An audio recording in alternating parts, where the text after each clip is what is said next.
Hello mga beshi, 5 AM nga po na umaga, gumising na po si mama. Nag-request nga po ako sa kanya na pritong tilapia po ibaunin ko. Nilagyan na nga din po ni mama ng saging at Vita Cubes. Pagkatapos ko nga po maligo, nilagay na nga po ni mama sa lunch bag yung baon ko. Sumama nga po si Baby Atina maghatid sa akin sa school. Hinatid na nga po ako ni mama at papa sa loob ng school ko. Madaming ang tao kaya nakapasok sila sa may gate. Back to school na nga tayo mga beshi. Tapos na nga isang linggo nating bakasyon. Unang araw nga para sa third quarter mga beshi. Naglalakad na nga po ako papunta sa room ko. Nakasalubong ko nga dalawa kong kaklase. Tinanong ko nga kung andun na ba si teacher. Andun na nga daw kaya naman binirisan ko na ipaglakad ko. Pagpasok ko nga sa room, niyakap nga ako ng kaklase ko. Binaba ko na nga yung mga dala ko. Nagbabay na nga ako kay Baby Atina at kinis nga niya ako bago siya umalis. Kinagabihan naman bibili po sana kami kay Tess kaya lang sarado na. Kaya naman pumunta na lang kami sa bilihan ng prutas. Bibili nga lang po ako ng panglagay sa bento baon ko. Namimili na nga po ako ng 4 na piraso na kiat-kiat. Yung pinili ko nga yung singganda nyo mga beshi. Bumili nga din po ako ng 40 pesos na ubas at 3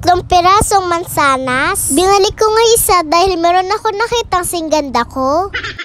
Sinabit ko na nga po sa motor ni Papa. Pagkatapos naman po namin bumili ng prutas, dito naman po kami dumiretso sa may Jollibee. Dito na nga daw po kami maghapunan, sabi ni Mama. Dahil matataas daw po score ko sa may exam. Deserve ko nga daw po ito mga beshi. Thank you po Mama and Papa. Meron nga po nakita si Mama na bago sa Jollibee. Meron pa nga nakakilala sa akin dito mga beshi. Binigyan ko nga po siya ng sticker. Maya-maya nga nilapitan na din ni Baby Atina yung bata. Kinukuha yung Pop-E. Akala nga niya sa kanya yun mga beshi. Meron din po kasi siya sa bahay. Kaya pinahiram na nga lang po siya ng bata. Thank you po. Balak pa nga atang iuwi ni Baby Atina.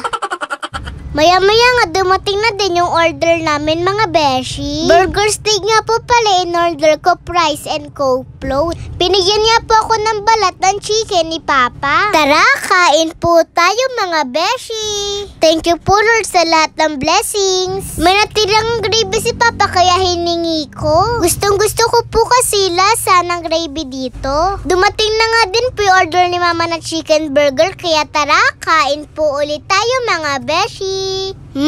Sarap! Unang kagat nga, ramdam mo na agad yung palaman sa loob. Akala ko nga unang kagat, tinapay agad.